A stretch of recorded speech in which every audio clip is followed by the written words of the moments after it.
everybody. Hopefully you're staying somewhat cool in this weather. That's been a hot couple. It's nice. It's been a hot couple days, at least for me. So I'm glad to hear some people are enjoying it, but it's been kind of hot. Not used to this level, but nice and cool in here, which is nice. So I have a few announcements up top, and then I'll be happy to take some questions. This week, President Trump and Secretary Rubio returned from the historic NATO summit in The Hague, where allies committed to dramatically increase defense and security spending to 5% of GDP.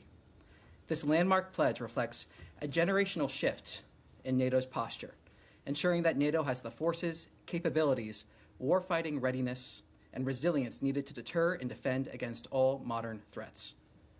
This is peace through strength. It's not just about budgets, it's about building real military power, a stronger industrial base, and interoperability to last. As President Trump said, this is a monumental win for the United States, for Europe, and for the cause of transatlantic peace and prosperity. The President's leadership deserves full credit for the reinvigorating NATO and restoring strategic clarity to the alliance. Today, the Secretary announced a new visa restriction policy for family members and close personal and business associates of drug traffickers sanctioned under Executive Order 14059. This will not only prevent them from entering the United States, but it will serve as a deterrent for continued illicit activities. We will continue to use all necessary tools to deter and dismantle the flow of fentanyl and other deadly drugs from entering our country. Tomorrow, Secretary Rubio will host the ministerial signing of a peace agreement between the Democratic Republic of the Congo and Rwanda, right here at the Department of State. This is a significant milestone for peace in the Great Lakes region, and a reminder that peace on paper must be matched by implementation on the ground. As the Secretary has made clear, implementation enables the economic investment and regional stability we all seek. The United States is proud to support this hard-won progress. And next week, Secretary Rubio will host foreign ministers from Australia, India, and Japan for the 2025 Quad Foreign Ministers meeting on July 1st in Washington, D.C.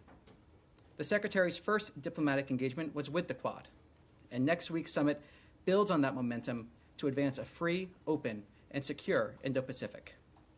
This is what American leadership looks like: strength, peace, and prosperity. And with that, I'll take some questions. There's nothing on GHF? So what I can say on GHF, actually, anticipating this question. So what I can say is we have approved funding for $30 million to the Gaza Humanitarian Foundation. And we call on other countries to also support the GHF, the Gaza Humanitarian Foundation, and its critical work. A track record of distributing over 46 million meals distributed to date, all while preventing Hamas looting, is absolutely incredible and should be commended and supported. From day one, we said we are open to creative solutions that securely provide aid to those in Gaza and protects Israel. This support is simply the latest iteration of President Trump's and Secretary Rubio's pursuit of peace in the region. This is a technical question. Do you happen to know what account that money is coming from? At this point, I do not. I'll take it back and see if we can. All right, and then for something completely different, and I'll stop after this, just are you aware of any RIFs being issued today? At this time, I have nothing to announce on that front. I'm not aware of anything to that effect. Thank you. Yes. Hi, Tommy. I'll keep with the reorganization. So I'm just wondering, so you guys have the July 1st deadline for state reorg, right? There's an injunction by a federal judge that effectively blocks the department from implementing agency-wide layoffs. And there's SCOTUS potentially weighing on this. So can you tell us, if we don't hear from SCOTUS by July 1st, which is Tuesday, is the State Department still going to go ahead with reduction in force? Well, I'm not going to speculate and tell the future on hypotheticals, but I can tell you we have no plans here at the department to violate a court order. Right. So you're saying that if SCOTUS between now and July the 1st does not weigh in on this, then the July 1st deadline will inevitably be postponed? Well, my first answer stands, and I'm not going to speculate further on that. We have no plans here at the department to violate. Okay. One more on this. We understand the Foreign Affairs Manual recently has been tweaked to prepare for the foundation of the RIF procedures. This administration has eliminated DEI, and it said it's bringing back merit-based. However, we understand that some of the RIFs will depend on where a foreign service officer, for example, is working at the moment. And there are critics who are saying that that type of criteria basically ignores the years of knowledge, experience, language skills these officers have accumulated. So can you help us understand how this is going to be completely merit-based? Well, look, what I can say is from the beginning, as the Secretary has said, this reorganization is about making sure we're able to meet the challenges of the 21st century, being able to move at the speed of relevance, as the Secretary says. It's about empowering people instead of a bureaucracy. And I think it's also important to note the process of this from the beginning, a full transparency in this process, communicating with the American people, with Congress, from the very beginning on this. So the point of this reorganization is, again, to move at that speed of relevancy. Again, I'll stress that I don't want to speculate moving forward exactly on what may happen, but I think it's important to remember the track record of how we got here and the ultimate point of this and what the American people, I think, would expect when it comes to meeting those challenges that we face today. Could I ask a follow-up, though? Yeah. If the point is to move at the speed of relevancy, would experience, language, and previous posts, wouldn't that play into consideration? Well, ultimately, what we're seeing here is wanting to make sure the State Department is able to meet those challenges. That's been this whole process that's been communicated from the beginning to make sure we're effectively meeting those challenges. So you would take those into consideration? Well, I think language proficiency, for instance. Well, again, I don't want to speculate on certain individuals or get too specific on hypotheticals. But what I can say, as the Secretary has said, is this reorganization is about making sure we're empowering people, not bureaucracy, that we're able to meet those challenges in an effective way. He has spoken to that routinely. He has spoken to that publicly. That's the point here, and I think the American people expect to see that. If I may, I also wanted to follow up on something that that Matt raised on the GHF. There has been a lot of criticism, almost universal criticism, from the Arab world, from the UN and others, about the distribution process for limited sites in southern Gaza, no access in northern Gaza, the deployment of IDF troops, monitoring access in violation of certain international norms and the Geneva Conventions. Can you tell us, as the U.S. is about to begin funding, whether they are expanding the sites to more sites so that they can equal what the World Food Program and others had done previously? Well, look, what I can say is, again, that 46 million meals distributed to date. That's something that should be applauded. We've talked about here in the past different distribution sites that have been opened, but I think this is an example of seeing that aid that has been distributed. And President Trump's commitment, Secretary Rubio implementing that vision here to get aid to the people of Gaza. So we're seeing those 46 million meals, and then we're seeing from there the fact that we're seeing this $30 million approved. But if I may, if you do the math, there are 2 million people in Gaza. If you figure that families have multiple children and that this process has been going on now for nearly a month, 46 million meals don't amount to feeding the population of Gaza. Well, it's 46 million meals that have been distributed. That is a positive thing. And we call on other countries to support the Gaza Humanitarian Foundation and its work as we have this $30 million that are approved. We're seeing the Gaza Humanitarian Foundation in line with President Trump's call to deliver aid in a way where it can't be looted by Hamas. We're seeing those creative solutions. We're seeing the fact that we have 46 million meals distributed. That is good news that we have those meals being distributed, and we call on other countries to join in supporting the GHF's work. Can I have a follow-up on that, please, Tommy? Okay. Every time there's been a distribution in some of those centers, there's been chaotic scenes, and according to the Palestinian sources, shots and people actually dying, heading towards these centers. Now, the Israeli army is saying it's investigating and all that, but it seems to be a pattern from the beginning. So do you have no issue with that whatsoever? What's your take on that? Well, there are two factors here. First, we refer you to the IDF on their investigations. Second, I would remind you that many of these reports, some of these reports, are based in Hamas propaganda. So we have two factors here when it comes to some of these reports. Ultimately, we want to see aid reach the people of Gaza. The Gaza Humanitarian Foundation has delivered 46 million meals. We've seen that. We want to see that food being delivered. We see the $30 million approved. So that's what the story is here, moving to implement, get those creative solutions in there to make sure that the aid being distributed is not being looted by Hamas. And just a follow-up on that, you said $30 million. Has that money actually been given to the foundation already? It's been to whom? It's been approved. That's as far as I can go on that front. Yes.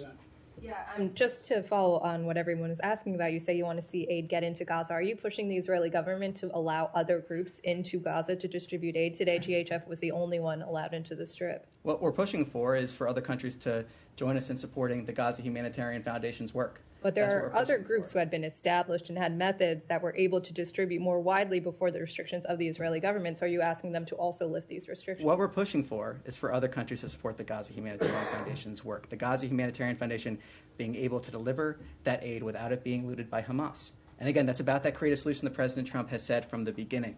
So we call on other countries to support the GHF in this. Yes. Thank you.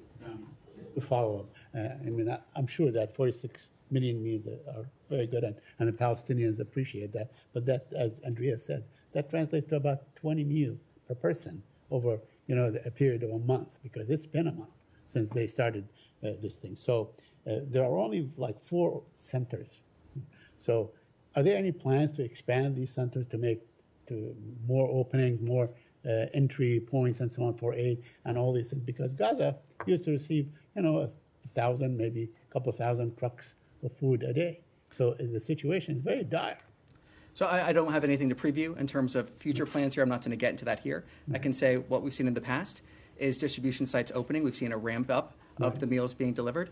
And I think, again, the story here is 46 million meals being delivered to the people of Gaza. That is the story here.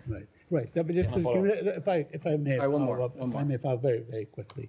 Yeah, but also it has been a death trap. Everybody is documenting that Palestinians are being killed at these centers and so on. Many of them are afraid to go. There's a looming disaster.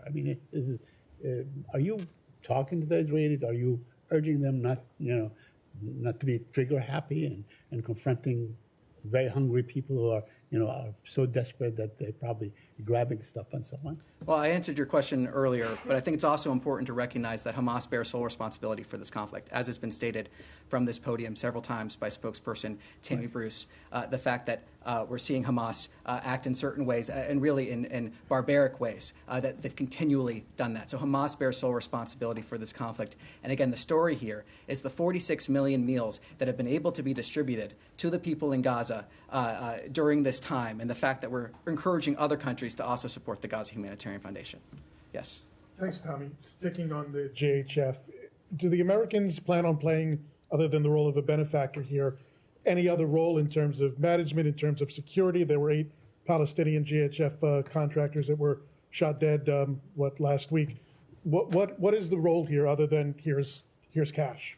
Well, look, fundamentally, again, we're wanting to make sure we get those resources in a way that helps deliver that food, helps deliver that aid. I have no further details for you at this time. We may have more details in the days ahead. But ultimately, this is about those 46 million meals and trying to get more aid into Gaza in the sense of that $30 million that's been approved for the Gaza Humanitarian Foundation. Special Envoy Witkoff stressed moving forward with the Abraham Accords. President Abbas wrote a letter to President Trump, basically, congratulating him on the Iranian ceasefire, expressing his desire to move forward with the peace process here.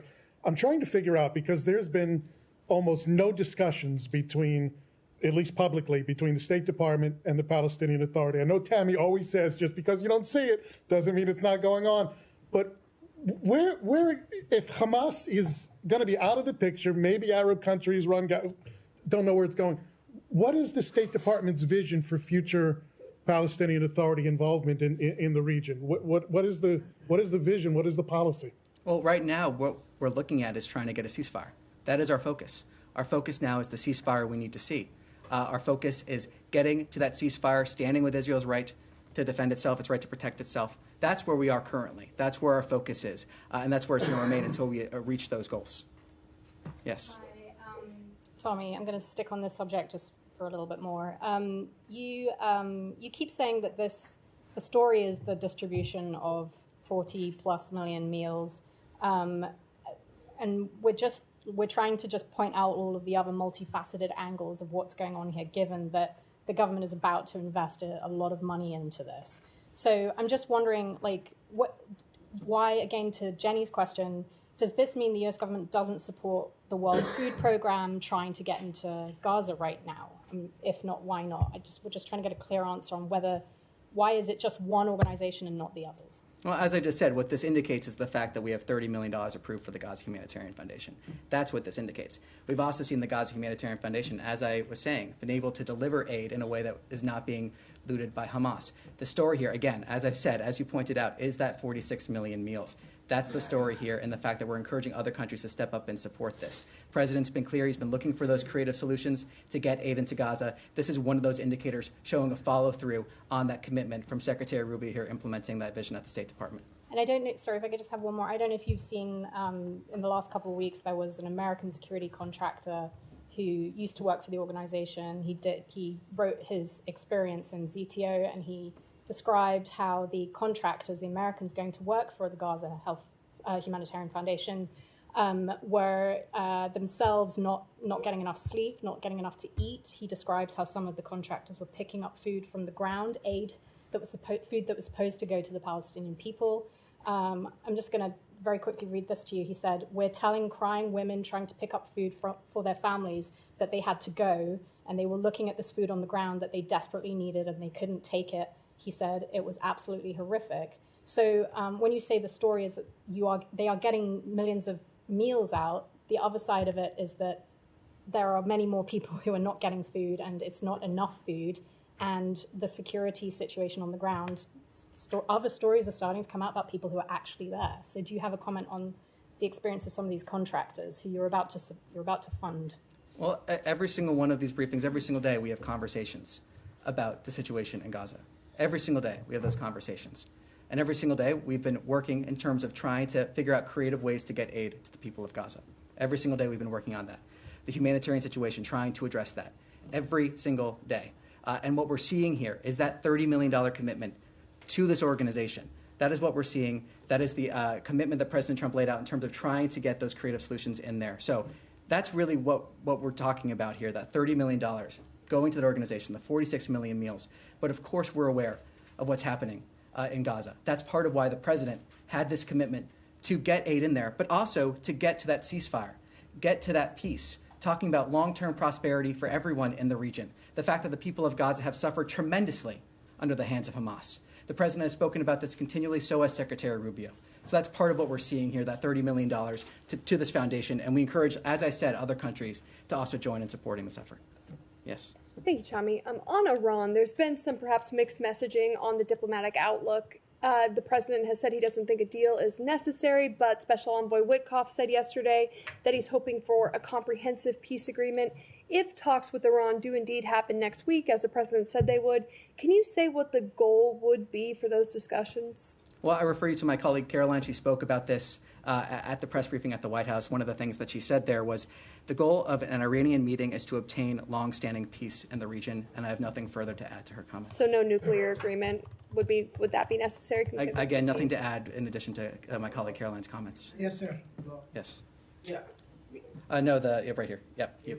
Thank you. Thanks, Todd. You mentioned Israeli army investigations into some of the food distribution incidents at these GHF sites. On June 2nd, Ambassador Huckabee attacked the press for reporting on some of the scenes of chaos and bloodshed.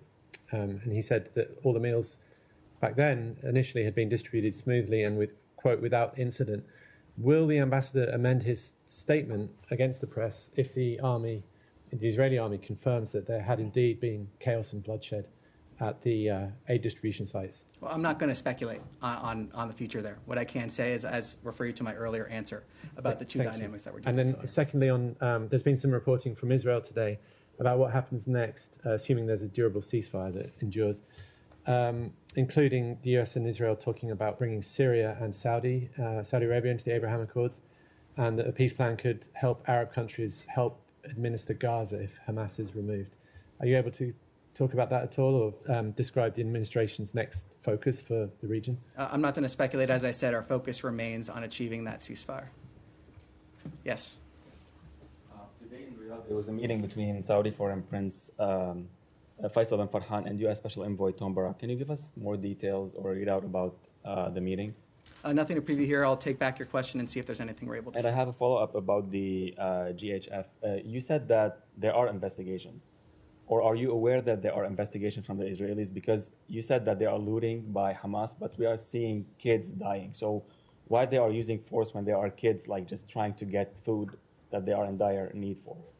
As I said, the humanitarian situation in Gaza is part of why we have seen the president call for creative solutions to get aid into Gaza. It's important to remember, though, that, as I said again, Hamas bears sole responsibility for this conflict.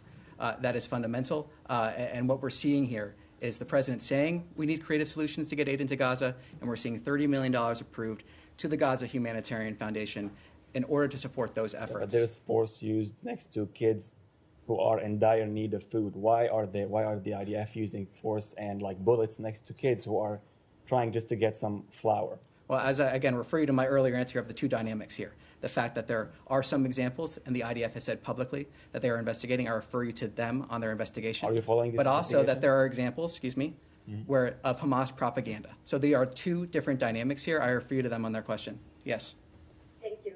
Yeah. Thank you, Tammy. Two questions. The Russian Defense Secretary Andrei Belousov announced that thousands of North Korean engineer corps would be sent to help rebuild Kursk. Kursk is Ukraine territory. Do you think this will be an issue between Russia and Ukraine in ceasefire talks? I'm sorry, could you repeat that one more time? I missed the first part of your question. First part, the Russian Defense Defense Secretary Belousov announced that thousands of North Korean engineer corps would be sent to help rebuild Kursk, Ukraine territories. So do you think this will be an issue between Russia and Ukraine in ceasefire talks? On the issue of North Korea support for Russia or vice versa, we've spoken to that multiple times from this podium. I refer you to those earlier comments from myself and spokesperson Bruce. As the president has said many times, we hope to see that ceasefire, that long peace. We've been working for that, engaging with that. Ultimately, it is up to the parties in order to reach that. One more. Do you know how much will the U.S. increase its defense cost sharing with South Korea, and when will you discuss this issue? Let me take back your question and see if we can get some further details for you. Somewhat related to that, can I just ask a logistical thing, and just very quick? You mentioned the Quad meeting that the Secretary is going to be hosting. Yes. He is still planning to meet with these foreign ministers individually before the Quad meeting, right? I'll see what we're able to read out. At this point, I can confirm the Quad meeting, but I'll see if I can get you more details on that. Thanks. Can I go to Africa? What you asked, what you talked about at the beginning. What exactly is being signed tomorrow? Because Nobel Peace Prize winner Denis Mukwege said that this peace process has been opaque, non-inclusive, that this deal rewards aggression. I mean, there was he's been very critical of this, so I'm wondering what exactly is being signed here. Also, first of all, as you mentioned, tomorrow Secretary Rubio will host the ministerial signing of the peace agreement between the Democratic Republic of the Congo and the Republic of Rwanda right here at the State Department. There are provisions on respect for territorial integrity and a prohibition of hostilities, disengagement, disarmament, and conditional integration of non-state armed groups, establishment of a joint security coordination mechanism that incorporates the CONOPS of October 31st, 2024, facilitation of the return of refugees and internally displaced persons, as well as humanitarian access and a regional economic integration framework. So, though I would stress also what was mentioned in my topper, that it is with implementation of this agreement that the economic investment and development we all want to see will be possible. So you talk about regional framework, but this is just between two countries, and there are a lot of countries involved in this conflict. Well, I think ultimately, again, refer you to the comments I just had there. There'll be more information as we approach the day itself. But this is good news. This is good news. This is a fantastic achievement. We're proud to support this effort, and we applaud this effort. Yes. So I have two questions on China. One is that China